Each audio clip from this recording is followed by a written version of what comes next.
Bom, pessoal, na página de download do basicalelectronics.com, você tem várias interfaces gráficas, várias versões de interface gráfica para você baixar. Então você tem a 2.40b7, 2.40b6, enfim. Eu recomendo você baixar uma que seja compatível com a versão do firmware que está instalado no seu Alex Morse.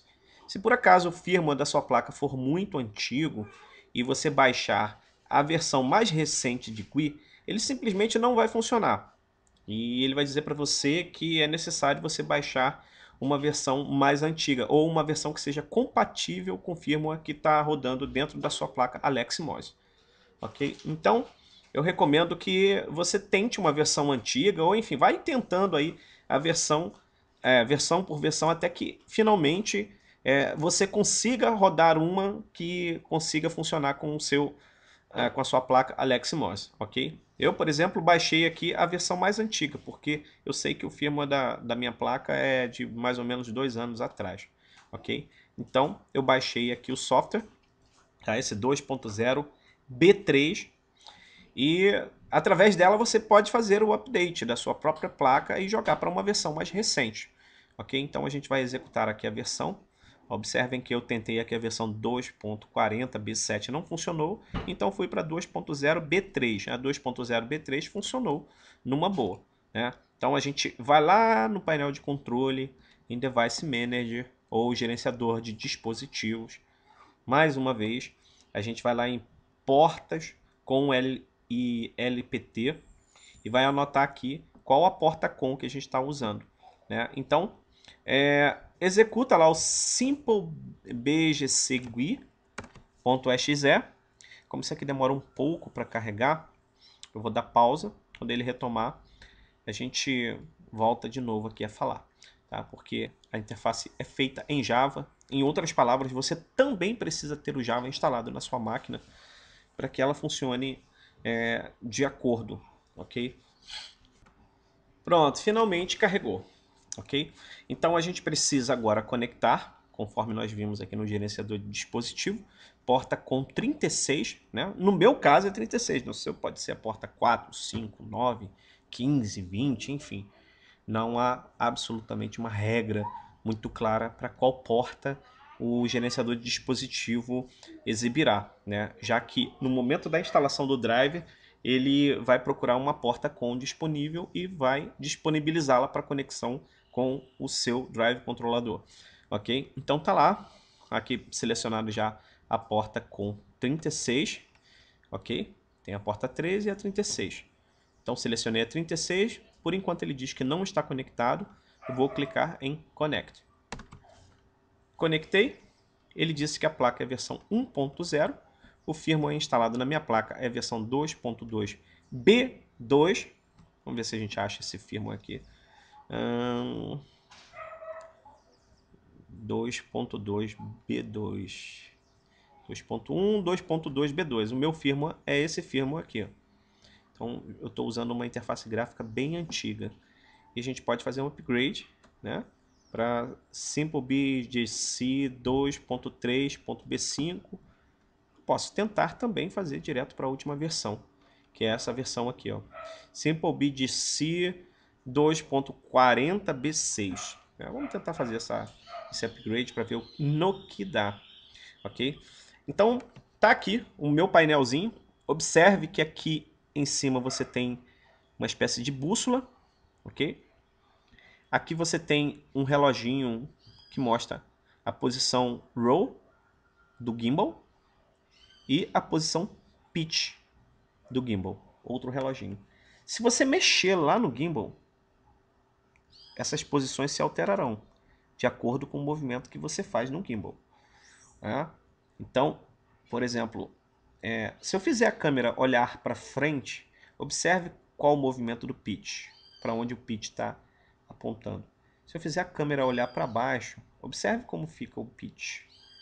Então, o correto seria o pitch está nessa posição aqui, tá? Posição nivelada. E é exatamente a posição que a minha câmera fica, porém, na prática, ela está olhando para cima, então a gente precisa calibrar isso, ok? O roll já é a posição horizontal da câmera, ok? À medida que eu mexo, esses reloginhos se ajustam. E é esse o movimento que deve acontecer no seu gimbal, ok? À medida que você for fazendo os ajustes nele, ok? A princípio, o que eu vou fazer? Eu vou fazer o upgrade do firmware, tá? Vou atualizar para a versão mais recente e tentar usar uma guia mais recente. Talvez a gente tenha algum ganho com relação a melhorias de software e também possibilidades de configurações mais avançadas, né? Vamos deixar um pouquinho agora essa questão de pitch, roll de lado, vamos lá para fazer a atualização do firmware. Então eu venho aqui, firmware upgrade, vamos ver se aparece alguma coisa aqui. Ah, tá, o que ele está me dizendo aqui é o seguinte, que essa opção só estará disponível em outras interfaces GUI mais recentes, né? Está dizendo aqui coming soon. Eu vou baixar uma outra versão, uma versão mais à frente, para a gente ver se já tem a opção de fazer o upgrade do firmware. Ok? Então vamos lá, eu vou fazer o download agora e na sequência a gente continua. Bom, como eu falei para vocês, o meu sensor está invertido, né? Então quando eu boto ele para a direita, ele vai para a esquerda, quando eu boto ele para cima, ele vai para baixo, então ele fica muito louco aqui, porque a placa tenta fazer correções, enfim, e aí esses reloginhos aqui ficam loucos, né? Então a gente vai precisar fazer uma configuração para poder inverter os eixos e colocá-lo de acordo com o que o mecanismo de inteligência do microcontrolador consiga entender, para que o software consiga gerenciar o gimbal, ok? Então o meu tá para lá de louco, então eu preciso literalmente fazer a configuração completa desse gimbal. Inicialmente ele estava apenas com problemas simples, mas eu andei fazendo algumas modificações aqui, aproveitando o ensejo, e de maneira que agora eu vou realmente ter que configurá-lo. Para vocês é bom porque aí vocês acompanham o processo, né, e como isso é feito, né? Facilita bastante porque quando vocês tiverem que fazer no de vocês, vocês vão entender um pouquinho melhor como funciona o procedimento para configurar o gimbal, ok? Nós vamos fazer a configuração agora dos sensores. De fato o meu está invertido e como está invertido eu tive que inverter os eixos aqui, ok? Então ficou menos Z e menos X. Então está tudo funcionando conforme deveria, né? E agora o que eu vou fazer? Eu vou simplesmente manter a câmera numa posição estável, olhando para frente, e sem mexer com ela, vou clicar em Calibrate Accelerômetro. Ele está dizendo aqui embaixo o seguinte, que é super importante é, calibrar o acelerômetro corretamente. Então eu tenho que nivelar o sensor de tal maneira que ele fique numa posição como se a câmera estivesse olhando para frente. Então eu clico em Calibrate Accelerometer, ok? Então cliquei aqui, ok? E aí eu espero ele terminar a calibragem, ó. Observe que os níveis aqui começaram a diminuir, ok? Então, quando ele zerar, ele vai entender que a calibração foi correta, ok?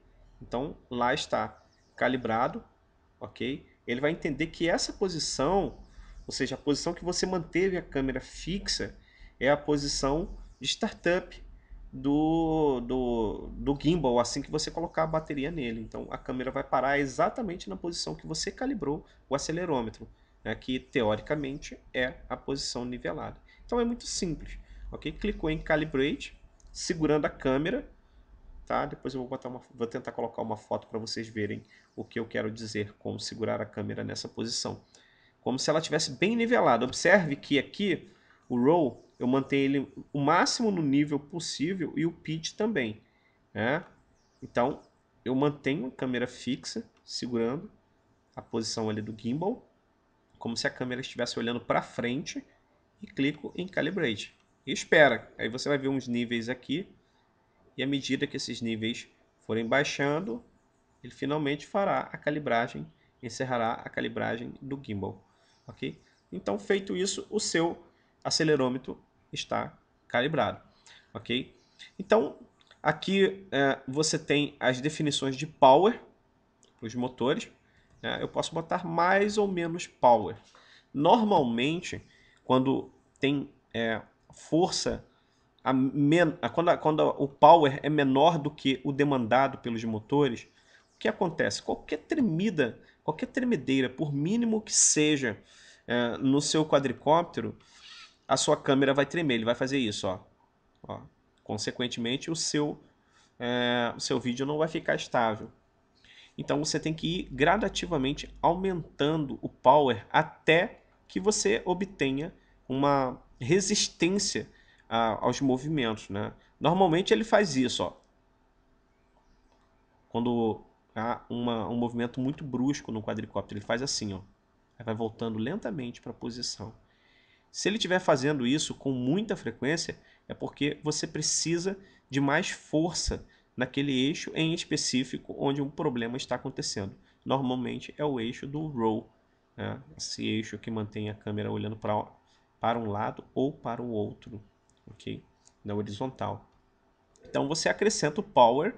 Normalmente o roll demanda mais power que o pitch, porque o pitch é aquela movimentação que faz com que a câmera olhe para cima ou para baixo, ok? Então, normalmente, como o meu aqui já está por padrão 100 na posição roll e 80 na posição pitch, eu vou deixá-lo assim. E vou ligar, vou fazer alguns testes para ver se atende, né? Se eu tenho muita tremedeira nos vídeos, se os motores vibram muito. Se o motor estiver vibrando à toa, imagina, o seu quadricóptero está em cima de uma mesa e o seu motor vibra o tempo todo, significa que ele está com muito power. Então você tem que diminuir naquele eixo em específico. Como o gimbal é um gimbal 2D, esse gimbal genérico, então só tem essas duas opções aqui, ó, roll e pitch. Tá? Aqui o número de polos são os números de polo dentro do motor. Normalmente esses motores só possuem 14 polos. Tá? Dependendo do motor pode ter mais ou menos. Normalmente é o valor que se encontra configurado por padrão no seu Alex Moss, ok? Essa opção aqui inverte, faz absolutamente o que se propõe. Se você marcar essa opção, quando houver uma inclinação para a direita, o seu gimbal, ao invés de manter a estabilidade do vídeo, ele provavelmente vai acompanhar aquela vibração, aquela movimentação, tá? Então, se por acaso estiver com um movimento errado, você tem que marcar essa opção, porque o motor pode estar invertido. Por padrão, bom, eu nunca usei isso aqui, nunca precisei usar isso aqui, tá? Quando você passa o mouse em cima, aparece um descritivo na parte de baixo, aqui nessa parte inferior, dizendo o que significa aquela função, tá? Então, é isso aí. E tem os valores aqui de PID, Proportional, Integral, Derivative, que são basicamente a maneira como o seu gimbal reagirá conforme a movimentação. Por padrão eu tenho esses valores aqui, mas isso é um ajuste fino que em geral você não precisa mexer, tá? Mas se você quiser, se você achar que você precisa fazer alguma modificação nos ajustes de PID, de roll ou de pitch, aqui estão os valores padrão. Tá? A partir daqui, você pode ir alterando gradativamente até você chegar num ponto em que você sente que está satisfatório. Depois eu vou falar um pouquinho sobre PID para vocês, mas eu não pretendo fazer isto neste vídeo, tá? Porque senão a gente vai se alongar, que isso aqui é um capítulo à parte. Normalmente esses padrões aqui, esses valores aqui são padrão, você pode manter e a partir deles fazer o ajuste que você precisa, tá? Mas em geral, normalmente o que a gente precisa fazer é ajustar o power no motor, tá? Os motores do roll e do pitch. Normalmente dá muito problema aqui no roll, quando qualquer movimento faz com que o seu gimbal desestabilize, normalmente é necessário acrescentar power no roll, ok? Agora, quando o motor treme demais, significa que você tem muita força no motor, então você tem que diminuir, ok? Então, esses aqui são os valores padrão, os valores padrões que você pode usar como referência. O número de poles 14, né? São 14 polos dentro do motor. Aqui o meu tá "-Z" e "-X" porque a minha placa está ao contrário, tá? Eu a configurei para que ela ficasse posicionada ao contrário, justamente porque eu preferi fazer isso, tá? Não estou dando nenhuma recomendação em específico, mas no meu caso aqui a minha placa invertida ficou melhor. Então eu fui invertir, coloquei um adesivo super forte e ela ficou legal, tá? Então é através desse software aqui, o SimpleGui, que é Graphic User Interface, você consegue fazer o ajuste do gimbal genérico. Bom, eu sei que tem outras opções aqui, por exemplo, essa guia Advanced, que tem muito mais aqui sobre o seu gimbal, né? Eu não vou me aprofundar, até porque eu não explorei com precisão essas guias aqui, tá? Porque aqui eu tenho bastante outras opções que podem ser exploradas, né? Então, a princípio, eu acredito que para você, se você é iniciante, isso aqui é mais do que suficiente. Por aqui você já vai se perder bastante, tá? Então lembrando que você precisa calibrar o sensor.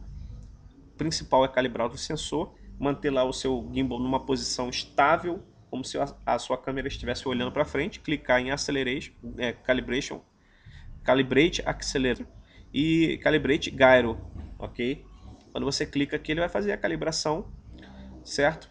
E aí você vai ter a estabilidade que você quer no seu gimbal. Ó, veja bem como ele está calibrando. Ok, está calibrado. O mesmo para o acelerômetro. Clique em acelerômetro, ele vai calibrar. Depois desse procedimento, teoricamente você terá o seu gimbal estável na posição que você quer. Inicialmente o meu estava olhando para cima. Depois desse Calibrate Accelerômetro, o meu gimbal vai passar a olhar corretamente para frente. Tá? Então, conforme eu falei para vocês, os ajustes de power no eixo roll e no eixo pitch, eles fazem com que os seus motores eles respondam mais ou menos de acordo com o movimento que acontecer no seu quadricóptero.